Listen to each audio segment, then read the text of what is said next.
This week in the Herald.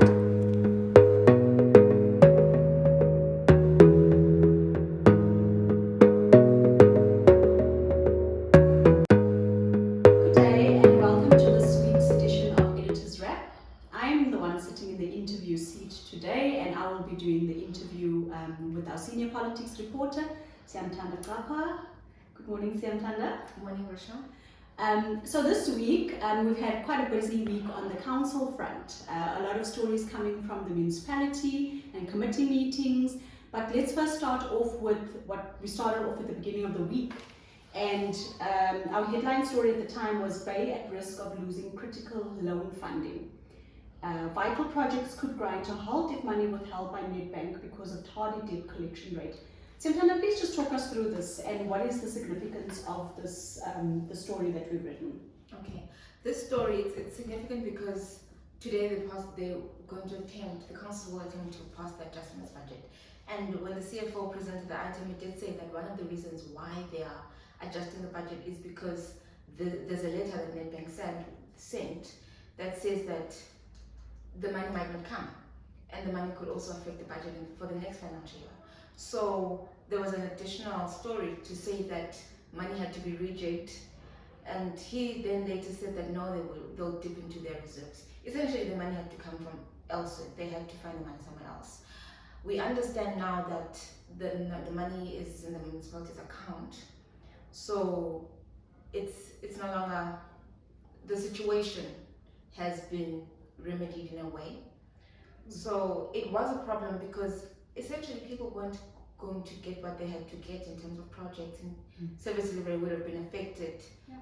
Well, just to keep the readers out there in the loop, the municipality applied a few years ago for loan funding in order to fund critical infrastructure projects. These projects would be water meters, electricity meters, and a number of other things. So what this basically means is that the municipality was getting money in tranches, but there were certain targets that the municipality was supposed to meet. Please talk to me about those targets, and has the municipality been meeting those targets, and if not, what's the problem? Where's the hang-ups? It all came down to the collection rate. In the loan agreement, the contract said that you have to reach a certain amount of collection. And because of issues around water, the municipality has a punitive tariff. And so people haven't been paying or haven't been able to pay the money. So the collection rate has gone down, has declined to about 71.8% as of December. And this is the lowest it has been in the history of the municipality. So I imagine as the service provider, Nedbank, was worried about this, and then they gave them the ultimatum saying, look, it seems like you're not collecting as much as you had agreed to collect, so we're going to hold on to this money. Households, businesses, and other people, and government, they all owe the municipality about 8 billion. Sure. And this amount went from 6 to 8 billion in the 6 months of the last year. So this is also something that shocked the loan funder, which is Nedbank. So these things were all things that were put into consideration when the letter was sent. But apparently the MMC for Budget and Treasury is saying that they've since negotiated with Nedbank and they're talking about changing that clause, which right now it seems like they're not saying we'll do more to go after the people who owe us, which is what Nedbank also wanted. They were saying, go after the people who owe you, show us how you're going to collect this money.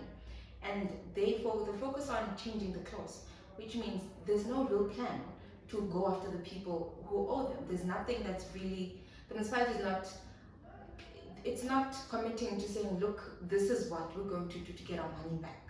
Right now, that is the glaring thing for me.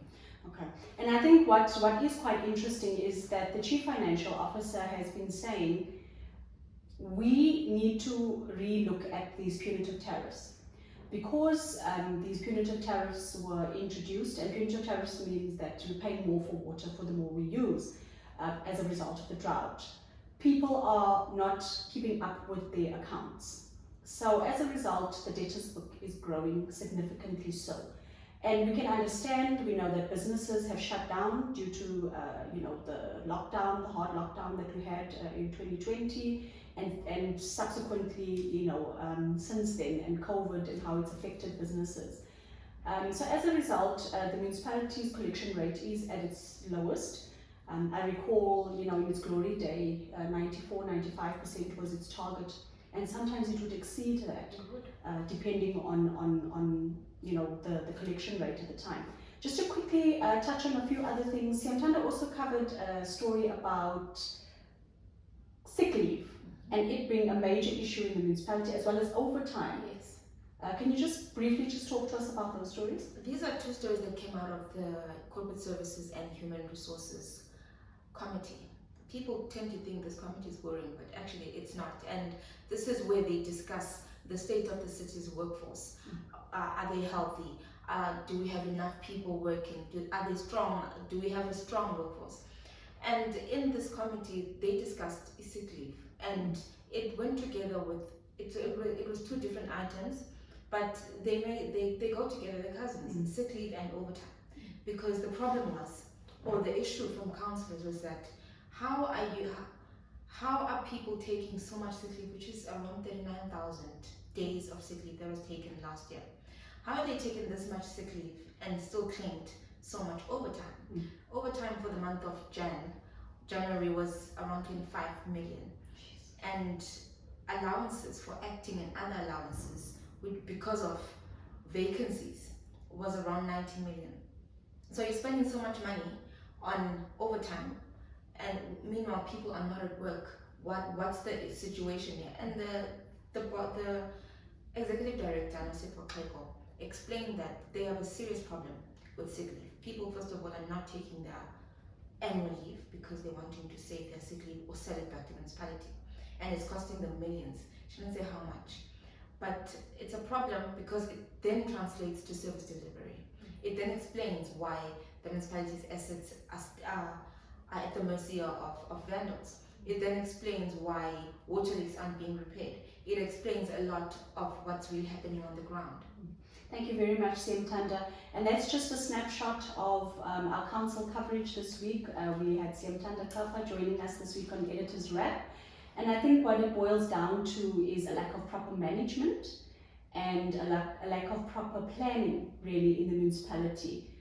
Thank you for joining us this week. I'm Rochelle.